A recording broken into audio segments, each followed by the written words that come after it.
Разказът Албена на Йовков е част от сборника Вечери в Антимовския хан. Той е написан по действителен случай. Йовков, докато е бил учител и съдебен писар в Добруджа, попада на разкази за млада жена на име Яна, изключително красива селянка. Яна била омъжена за възрастен груб човек, когото тя не обичала. Влюбила се в по-млад мъж от селото и връзката им била тайна за всички, докато не станала трагедия. Мъжът на Яна бил убит, а подозренията паднали именно върху любовниците. Слуховете и мълвата в селото постепенно разкрили истината. Яна запазила достоинството си, не се оправдавала, не се опитвала да прикрие вината си с лъжи. Тя и любовникът й били осъдени. Йовков бил впечатлен и използвал истинския случай като основа за своя разказ. Добавя вътрешен драматизъм, символика и универсални въпроси за греха, прошката и съдбата и изгражда изключително сложни, многопластови, драматични и нееднозначни образи. Имам чувството обаче, че всеки, който прочете това произведение, бил останал със свои собствени впечатления, размисли и усещания, различни от тези на другите. Нали, от своята камбанария всеки съди по различен начин. Затова е сложно да се направи анализ именно на този разказ и всяка интерпретация би била по-своему правилна и уместна. Централният образ е Албена, млада красива жена, която със своето излъчване омагьосва всички около себе си, но за съжаление тя не е щастлива в своя брак. Съпругът и Куцър, по думите на самия Йовков, е неугледен, тромав и прост човек, който само работи и мълчи. Любовникът Нягул, от своя страна, е описан като рус хубавец, сбутнат назад кълпак и разбъркан перчан. Накратко преразказано, Албена и Нягул убиват Куцър, но неволен свидетел става 2-годишното й дете, което ги издава.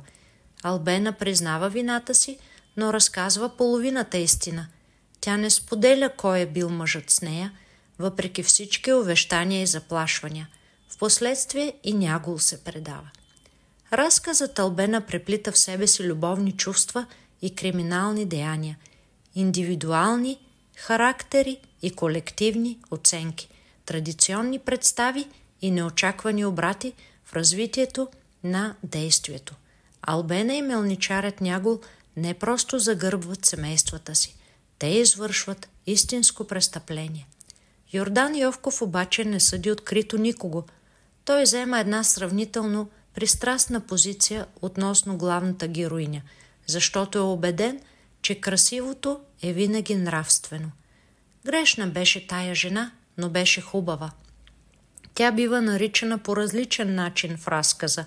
Магия, хубава жена, но и Гивиндия, грешна, кучката. Разноречиви по своята същност, тези оценки разкриват един патриархален свят, в който жената понася обидите и последствията от нарушаването на моралните закони и норми. Не случайно дядо Власио обвинява Албена за случилото се, макар че Нягул също признава вината си. Кучката развали още една къща. Кметският наместник Марин Чокоя е убеден в мъжката непогрешимост. Както и Нягул, всички го знаем. Честен челяк е. Не може? Как може? Човека има жена, деца. Албена също има 2-годишно детенце, което ще остане сам самичко на този свят. Но това не е важно за никого.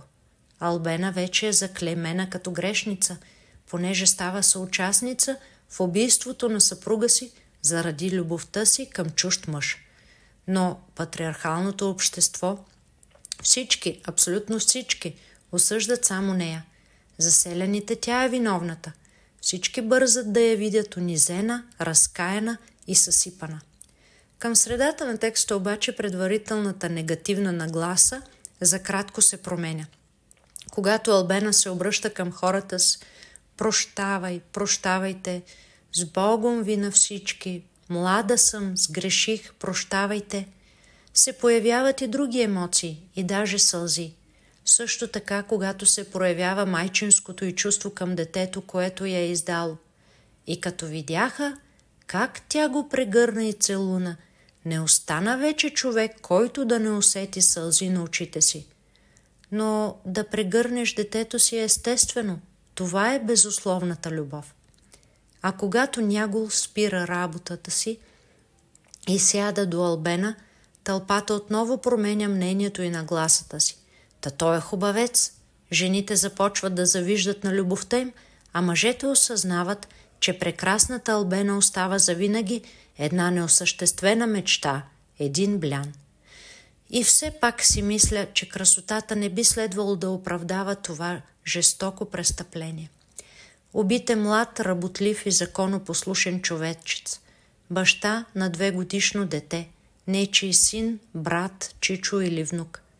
Каквито и да са били взаимоотношенията между Албена и Нягул, колкото и силна да е била страстта между тях, може би е трябвало просто да намерят друг начин, да избягат заедно или да обяснят на Куцар и Нягулица ситуацията.